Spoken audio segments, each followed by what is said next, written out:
Olá, seja muito bem-vindo ao canal 7 de Teologia, aqui é o pastor Sérgio Lenz. E antes de tudo, não esqueça, vai aí embaixo, dá o like, deixa aquele like esperto, faça o seu comentário. Aliás, compartilhe com alguém e não esqueça de dar uma olhadinha se você ainda está inscrito. Isso é importante para nós, tá bom? Então, roda a vinheta e vamos começar. Nessa jornada rumo à evolução, 7 de teologia, nosso coração em devoção, em devoção.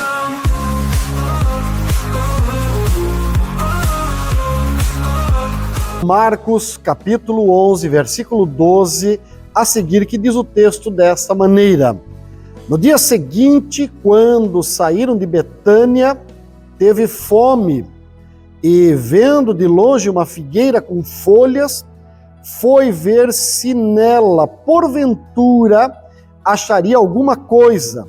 Aproximando-se dela, nada achou, senão folhas, porque não era tempo de figos. Então lhe disse Jesus: nunca mais coma alguém fruto de ti. Seus discípulos ouviram isso. Pule um pouquinho, versículo 20. E passando eles pela manhã, viram que a figueira secara desde a raiz. Então Pedro, lembrando-se, falou: Mestre, eis que a figueira que amaldiçoaste secou. Amém? Bem, o tema está lá na tela, você está vendo, folhas não bastam. E o tema com a leitura que nós fizemos é sui generis, ele já sugere para nós onde queremos chegar com essa temática. E talvez você, o leitor da Bíblia, mais apressado, vá me interromper e dizer: mas espera, pastor, o contexto dessa história não está relacionado com a questão da figueira ter folhas e não ter frutos, mas sim de ter fé.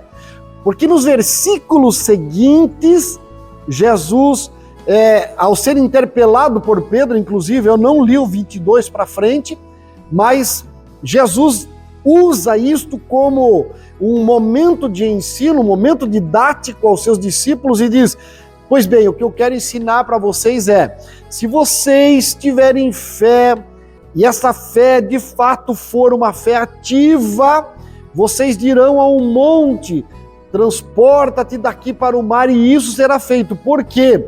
Porque tudo que pedirdes em meu nome, isso o Pai fará, e vocês farão obras maiores do que estas. Então você vai dizer: não, pastor, o contexto dessa história e a aplicação desse ensino diz respeito à fé.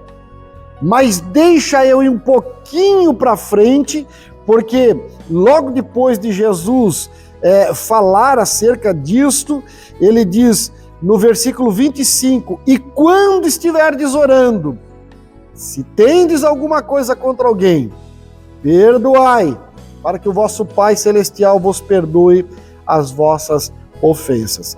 Então nós voltamos a partir do versículo 12 novamente, e podemos aprender que Jesus, indo a caminho de Jerusalém, e está ele se preparando agora para os seus momentos derradeiros, os seus últimos ensinos, ele precisa dar ensino em toda circunstância.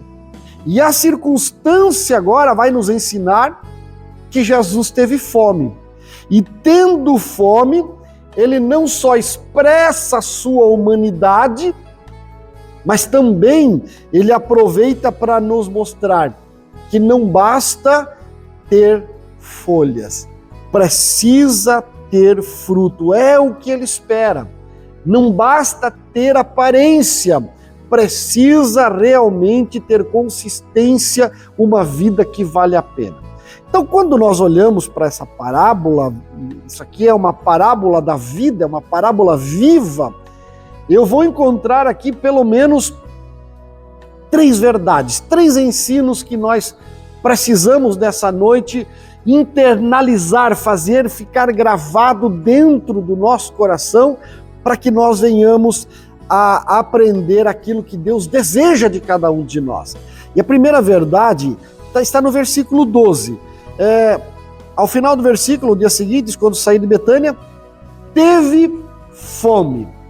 Pastor, isso aqui é normal? É normal, mas tendo fome, Jesus busca algo para comer. E deixa eu pensar com você da seguinte maneira: vamos tirar lá dos dias de Jesus e vamos trazer para a nossa realidade. Imagine você que você tenha fome e que eu tenha condições de matar a sua fome. E aí você vai dizer para mim: Sérgio, você tem algo para me dar de comer? Eu digo: claro que tenho. Eu tenho capacidade para te dar um belo churrasco no ponto, uma carne macia, uma salada de batata, ou aqui no sul popularmente conhecida como maionese, né?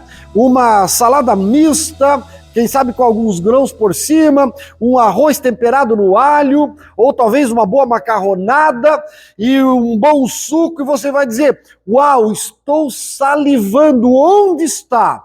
Pois é, então, eu tenho condições de te dar, eu tenho capacidade de te oferecer, eu até poderia te dar, mas no momento eu só tenho a retórica, eu só tenho a palavra. Você vai dizer para mim: poxa, que coisa chata, por que você foi fazer toda essa descrição de comida maravilhosa, sendo que eu estou com fome, você me praticamente prometeu que ia me dar alguma coisa, e agora você não tem nada para me dar.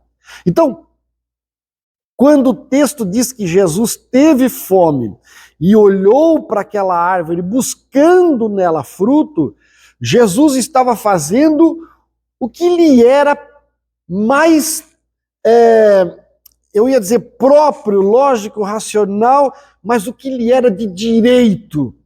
Ele, como criador de todas as coisas, como criador inclusive das árvores, ele tinha o direito de dizer: você tem que me providenciar o alimento. Você está dizendo para mim, pela sua quantidade de folhas, que você está carregado de alimentos. As folhas, inclusive, serviam para disfarçar, para que as pessoas não colhessem, os predadores não viessem. Então, teoricamente, ao se munir de folhas, aquela árvore estava dizendo: eu tenho alimento. Mas o texto diz para nós que quando Jesus procura o alimento, ele não encontra esse alimento nela. E aí, quando Jesus está buscando, ele se aproxima e ele vai buscar nela, primeiro, uma aparência verdadeira. Você está aparentando estar carregado de frutos, mas essa aparência não condizia com aquilo que era a realidade. Segundo, Jesus estava buscando nela o que nós chamaríamos das nossas relações de amor prático. Porque o amor prático, ele oferece de si o melhor. Naquele caso, aquela árvore, de si o melhor, era o fruto para matar a fome. Mas Jesus procura e não encontra. E Jesus procura, acima de tudo, uma árvore que esteja dando fruto ao seu tempo. Eu morei em uma casa em Joinville, primeira casa que eu comprei, e ela possuía 2 pés de laranja. E dava muita laranja, muita laranja.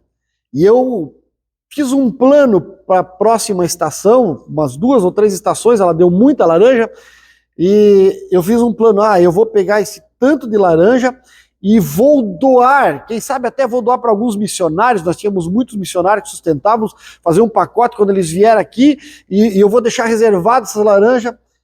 E a árvore estava ali, bonita, frondosa, e de repente, quando veio a época do fruto, não deu fruto nenhum. Não deu nada. E eu ficava procurando, mas cadê as laranjas todas que davam aqui?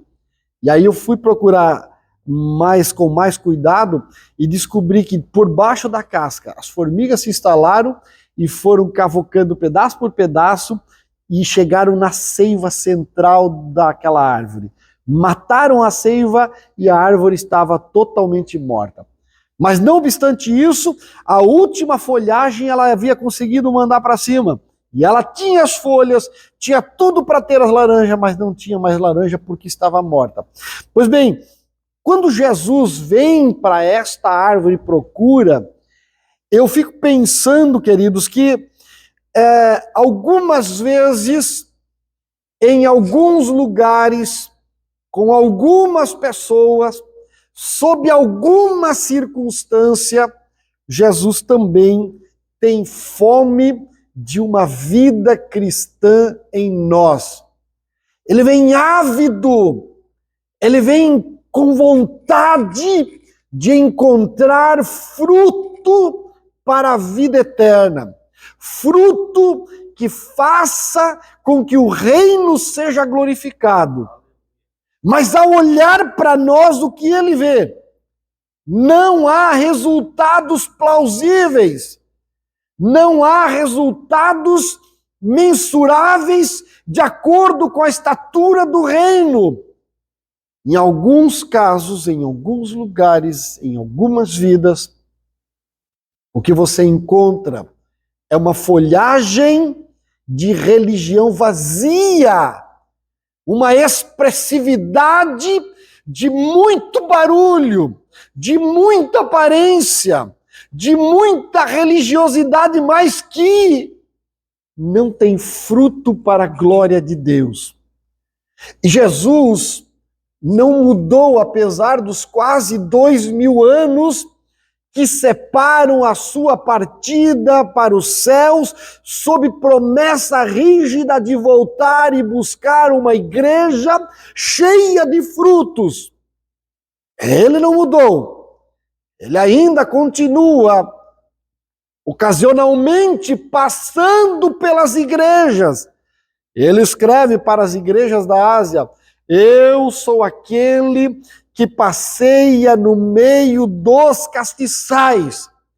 Cada castiçal, na fala de Jesus e na escrita de João, era uma igreja, luzeiro do mundo. E ele disse: eu passeio no meio dos castiçais. Ou seja, ele está dizendo: eu ando pelas igrejas e eu estou esperando que haja fruto entre vós. Eu tenho fome de fruto. Você sabe aonde termina a história aqui? Se formos aplicar para a realidade, não de uma árvore, mas de uma igreja ou de uma vida cristã. Se ele procura e não encontra, você vai dizer: não, pastor, calma, não seja tão radical. Deus é amor e o amor perdoa tudo. Sim, ele é amor, mas ele é Deus de justiça. Aleluia! Nunca se esqueça da parábola dos talentos. Ele diz que o Senhor, o dono, viajou e deu para os seus administradores talentos para serem negociados. Noutra versão, na parábola das minas, ele deu minas que tinham o simbolismo do dinheiro local para que fosse negociado. E pelo menos 2 deles negociaram, um não tanto sucesso, o outro com sucesso estrondoso de dobrar o capital.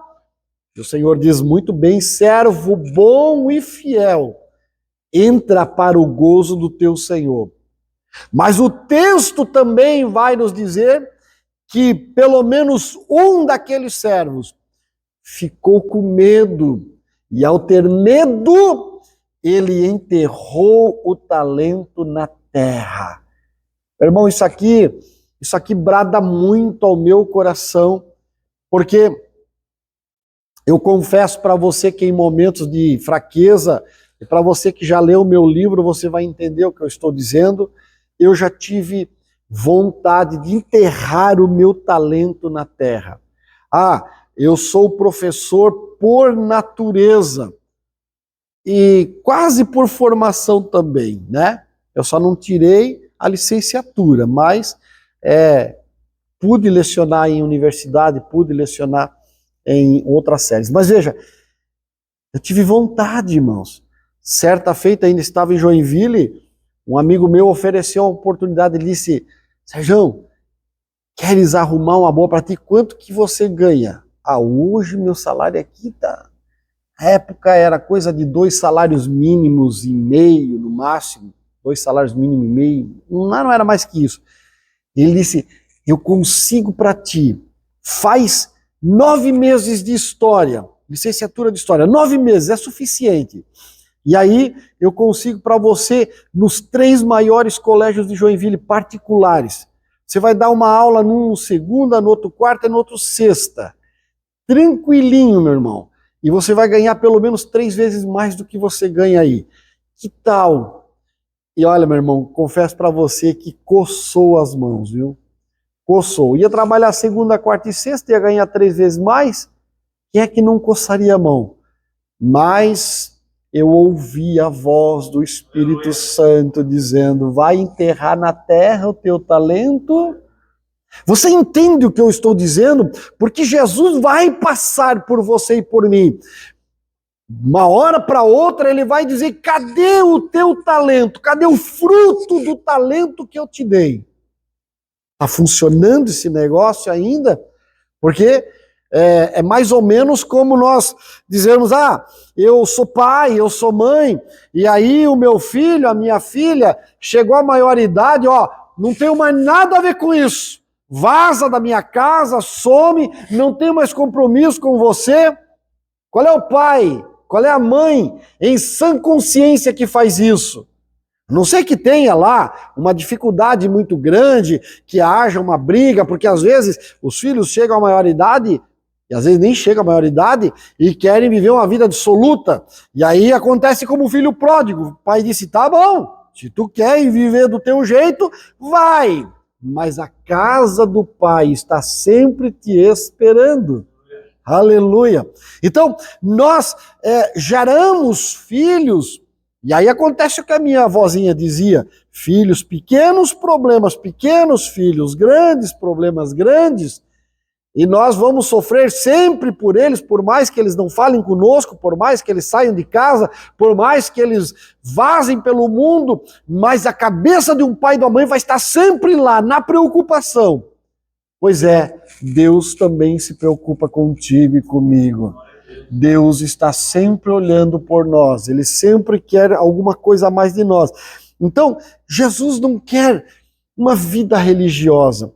Eu tenho visto, ao longo dos últimos anos, o crescimento das igrejas neopentecostais. O que é isso, pastor?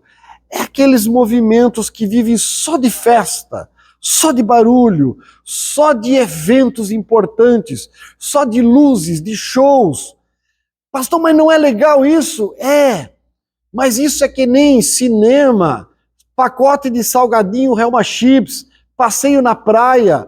É legal num dia de férias, e deu, e passou. Um dia de relax, mas os outros dias é para trabalhar, os outros dias é para produzir, os outros dias é para viver, os outros dias é para crescer na presença de Deus. Você não vive de Helma Chips, você não vive de cinema, você não vive de passeio na praia, você vive de produzir alguma coisa para a sociedade, para a família, para o reino e para a tua própria vida também. E é isso que Jesus está procurando nos seus discípulos.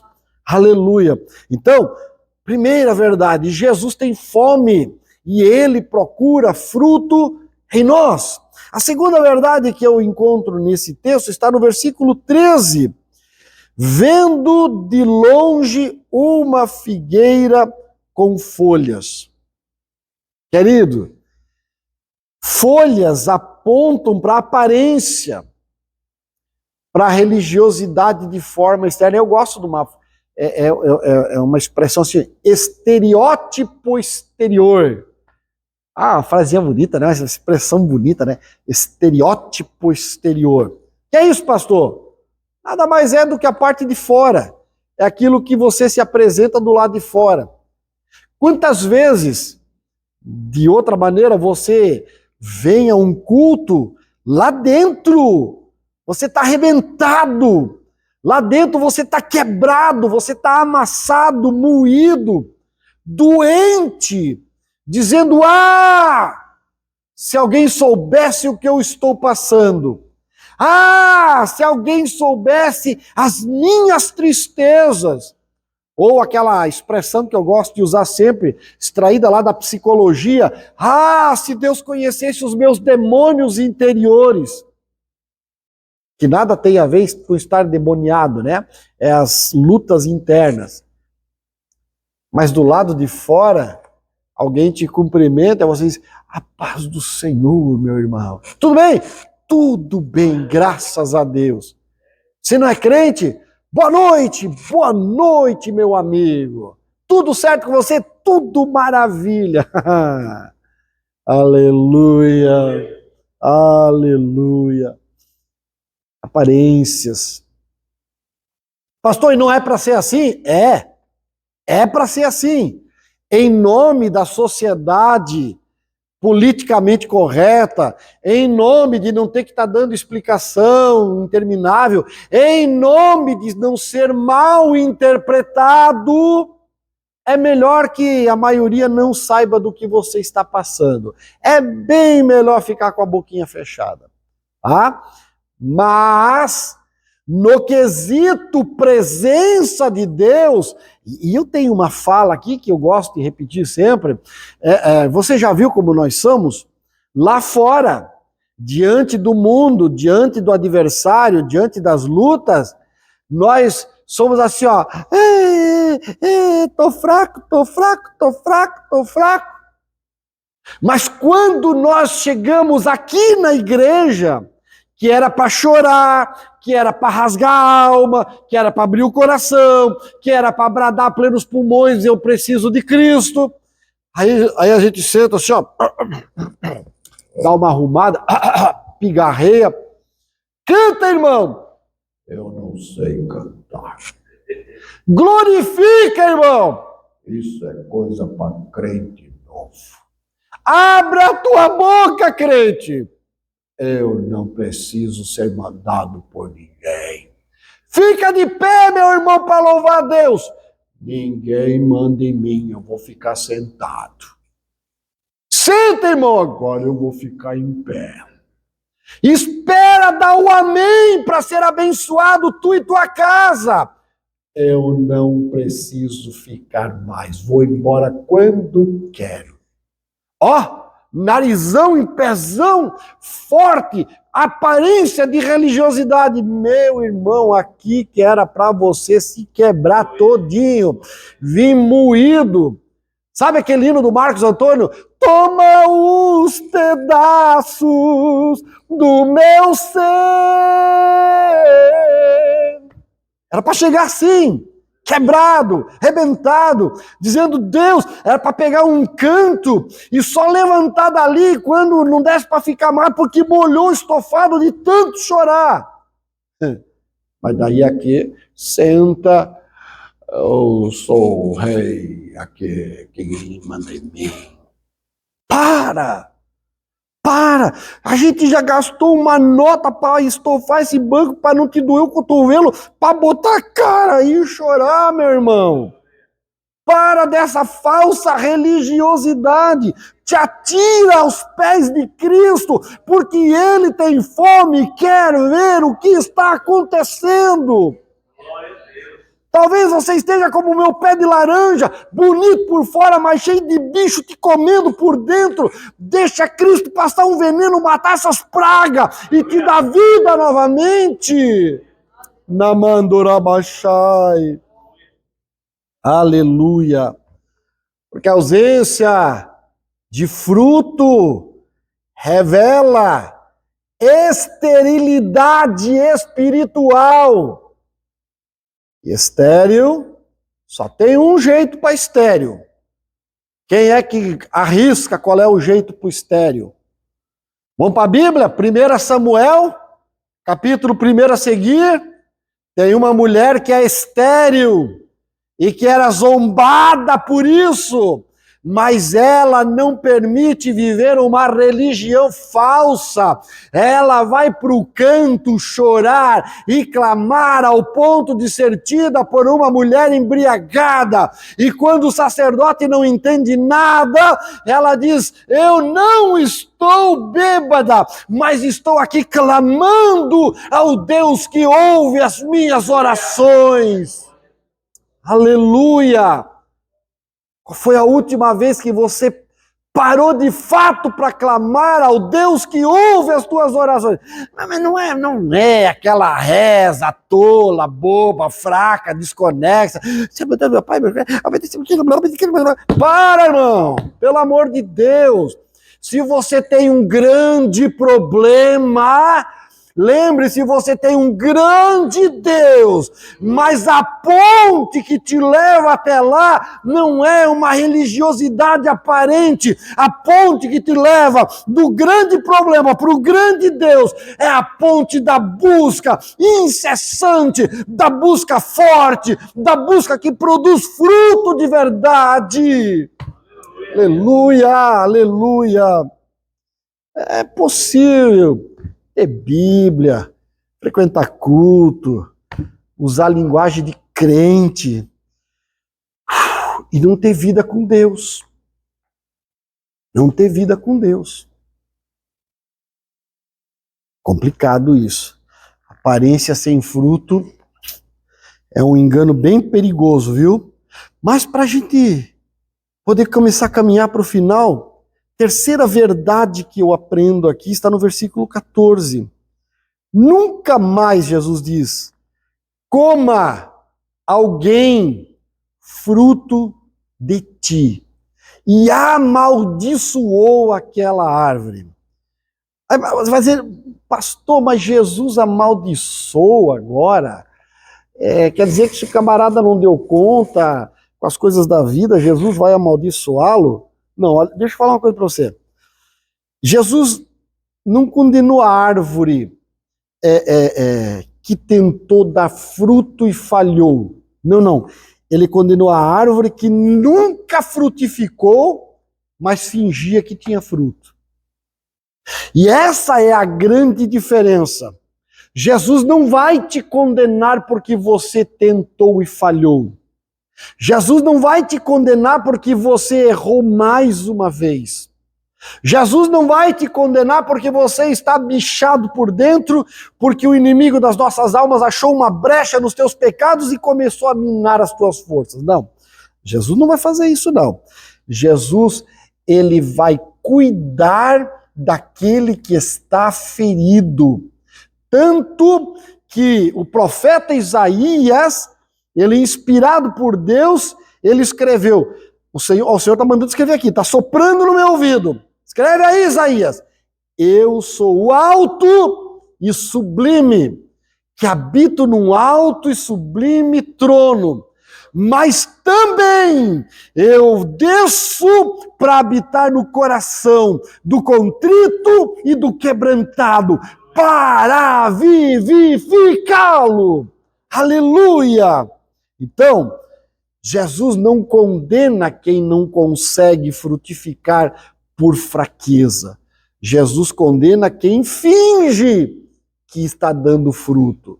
Jesus condena quem é aparente, que como dizia o pessoal lá das antigas, come sardinha e arrota tainha, né?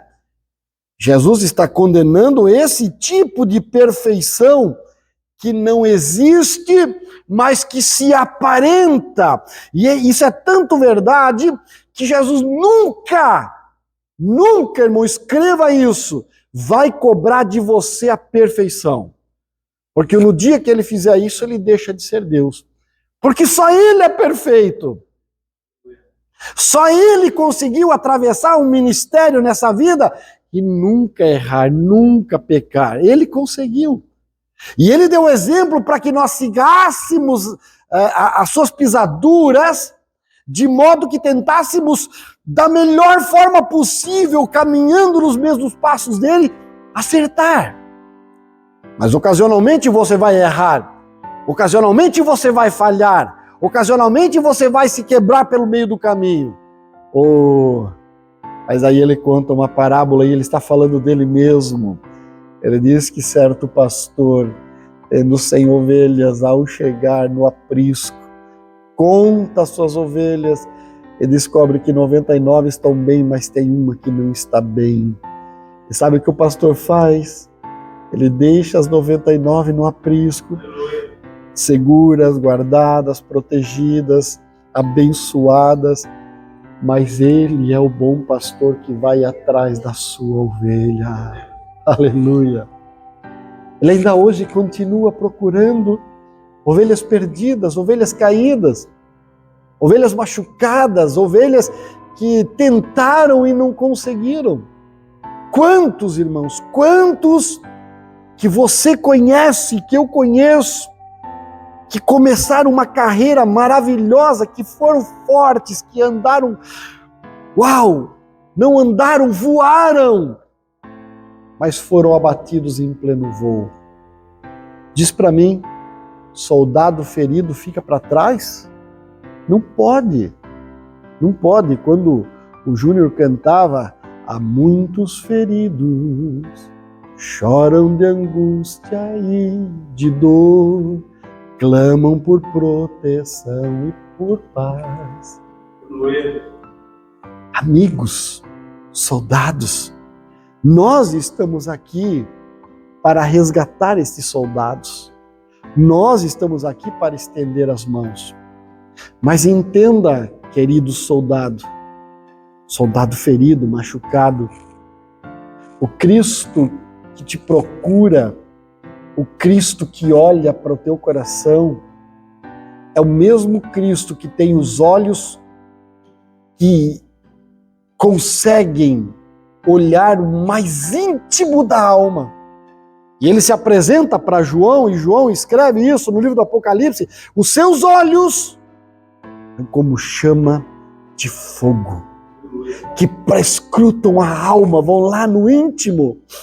Então, muitas vezes, como pastor, eu tenho recebido pessoas que vêm e contam histórias e falam algumas questões, e eu sempre digo: Senhor, eu sou nada, eu sou ninguém, quem sou eu na fila do pão? Mas não me deixa ser enganado, Senhor. Me dá perspicácia, me dá astúcia, me dá entendimento, inteligência, para não ser enganado. E algumas vezes, alguns que já passaram pelo meu pastoreio, vieram com a certeza de, por eu aparentar pelo menos ser totalmente correto, né? Porque ninguém consegue ser totalmente correto, por ser assim, a busca do que é certo. Alguns vieram assim já, cabeça baixa, dizendo: não, eu só vou chegar lá, ele vai me desprezar, ele vai me botar de lado. E o Espírito Santo falou ao meu coração: cuida dele. Aleluia. É um soldado ferido. E eu tenho cuidado de muitos ao longo do caminho. E é claro que quando você faz isso, você não agrada ao inferno. Mas uma coisa eu tenho certeza: se foi para isso que Jesus me chamou, eu vou continuar fazendo. Para alguns eu tenho dito: ei, não fala com ninguém, não responde a ninguém. Eu, a partir de hoje, sou teu advogado. Fica aqui, eu vou cuidar de ti. Você não tem que dar satisfação para ninguém acima de você. Você fala através de mim. Mas para outros, eu tenho dito: vai nessa tua força. Vai ver onde é que você chega. Por quê? Porque nós olhamos, Jesus ainda se aproxima de nós, Jesus ainda passa pelos castiçais, ele ainda anda no meio das igrejas, ele ainda manda nesse negócio, ele ainda procura fruto e ele ainda não mudou, ele não se satisfaz com a aparência, não, ele está satisfeito com os seus filhos que andam na verdade. Se você anda na verdade, você está satisfazendo o Cristo vivo. E aí pode ter certeza, por mais que você tenha caído, por mais que você esteja quebrado, Ele te restaura. Aleluia! E talvez esta seja uma noite propícia para Ele te restaurar. Talvez seja este o momento que Ele escolheu para dizer: não te preocupa, hoje eu começo uma história nova para ti. Pode ser que ninguém tenha te dado valor até aqui, mas eu sou o Deus que fala contigo nessa noite e te digo: levanta-te, porque o Senhor te conhece no teu interior. Aleluia, aleluia. Por mais de uma vez, irmãos, o Senhor falou para Davi, falou para o próprio Saul, falou para o Samuel: não te atentes à aparência. O Senhor não vê como vê o homem. O Senhor vê o interior do homem. Ei, Ele está contemplando o teu interior, por isso descansa nas promessas dEle. Não deixa de frutificar.